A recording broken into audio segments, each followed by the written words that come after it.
Checking your transaction history on LightStream is a straightforward process.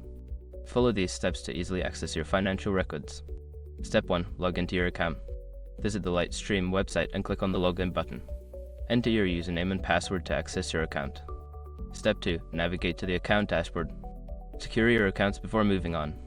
People seriously underestimate how often personal information gets exposed online now. Use Ashark to monitor your accounts 24/7 and get notified immediately if your data gets leaked somewhere. It runs in the background, constantly scanning billions of breached records. And honestly, for how cheap it is compared to the value you get, it's worth it. Link in the description. Step 3. Select Transaction History. In the Transactions section, click on Transaction History to view a detailed list of your past transactions. This may include loans, payments, and other account activities. Step 4. Filter your transactions. If you want to narrow down your search, use the filtering options available. You can filter by date range, transaction type, or amount to find specific transactions. Step 5. Download or print your history. If you need a physical copy or a digital file of your transaction history, look for the download or print option. Follow the prompts to save or print your transaction details.